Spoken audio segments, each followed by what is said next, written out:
राष्ट्रीय रैली जो हो रही है बहुत ही महत्वपूर्ण रैली है, जहां पर दिल्ली के जो मुख्यमंत्री हैं और जो इंडिया गठबंधन के भी साथी हैं, जहां पर उनको जेल में डालने का काम किया है मौजूदा सरकार ने, वहीं वो संविधान बचाओ रैली भी है।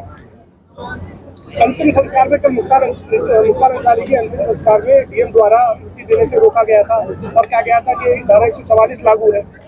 मैं समझती हूँ लास्ट रिचुअल्स होते हैं, किसी भी के भी हो, उनको पूरा करना एक बहुत ज़रूरी होता है।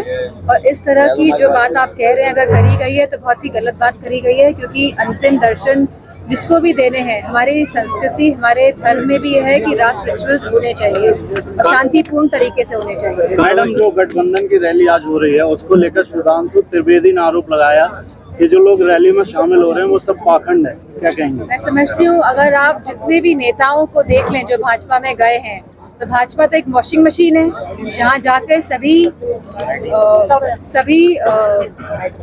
जो नेता भाजपा में जाते हैं उनके जितने भी कर्म और कांड होते हैं सब धूमिल हो जाते हैं और वो एकदम स्वच्छ होके निकलते हैं। तो मेरा मानना है कि ऐसी भाजपा जो प्रोपेगेंडा के थ्रू ही पूरा काम कर रही है, जो धरातल में लोगों की समस्याओं का कोई निवारण नहीं कर रही है, इस सरकार के बारे में जितना कहें उतना कम है। मैडम, पल्लवी पटेल और ओवैसी आज प्रेस कॉन्फ्रेंस करने वाले हैं, दोनों एक साथ हो गए। नहीं, अच्छी बात है, अगर प्रेस कॉन्फ्रेंस कर रहे हैं तो करें प्रेस कॉन्फ्रेंस।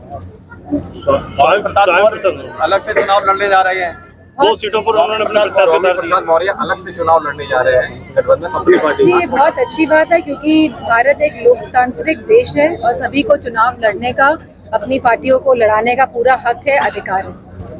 आपको नहीं लगता है वो इंडिया गठबंधन का नुकसान कर रहे हैं?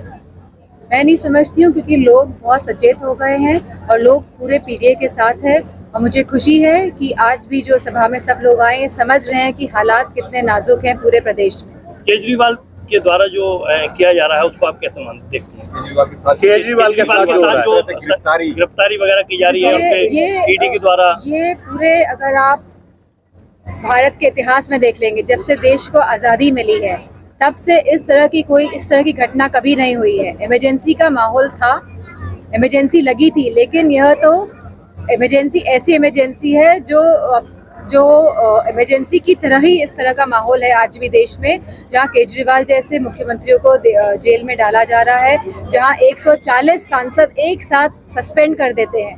तो मैं समझती हूँ बहुत ही नाजुक हालात हैं देश में। सांसद, जब इलेक्शन आता है तभी भाजपा इस तरीके की ईडी सीबीआई वगैरह जांच के अधिकारी आगे कर देती है, क्या हमने देखा है कि कैसे ईडी और सीबीआई के माध्यम से भारतीय जनता पार्टी ने चंदा भी वसूला है, और लोग समझ रहे हैं कि ये जो ईडी और सीबीआई हैं, जो इंस्टीट्यूशंस हैं जिनको किसी भी पार्टी की तरफ झुकना नहीं चाहिए, ये पूरी तरह भाजपा की तरफ और भाजपा के इशारों पे ही काम कर रहे हैं। प्रियंका गांधी ने कहा है कि 350,000 करोड़ जो इलेक्टोरल बॉन्ड के जो भाजपा ने लिए उसका कोई हिसाब देगी क्या? मैं समझती हूँ पूरी देश के सामने सच्चाई है, पूरे देश के लोग जानते हैं कि कैसे भाजपा ने इलेक्टोरल बॉन्ड्स के नाम में लोगों से चंदा वसूली करी है, किस तरह बड़े बड़े जो फार्मास्यूटिकल कंपनीज हैं, जब इंजेक्शन की बात हुई थी तो लगातार इन कंपनीज के माध्यम से भाजपा के अकाउंट में पैसा गया है, और फिर इन कंपनीज को परमिशन मिली है कि वो इंजेक्शन लगा सके कोविड के टाइम पे। तो मैं समझती हूँ जनता सब जान रही है इस बात को। मैडम, आज गठबंधन की जो क्या कहेंगे, जिस तरीके से संदिग्ध परिस्थितियां बताई जा रही हैं और उन्होंने मुख्तार अंसारी की बताया जा रहा है, बता रहे संजय उसके परिवार वाले आरोप लगा रहे हैं। अगर परिवार वाले आरोप लगा रहे हैं तो जो भी उनके आरोप है सरकार को, और यह बात एकदम साफ तरीके से रखनी चाहिए।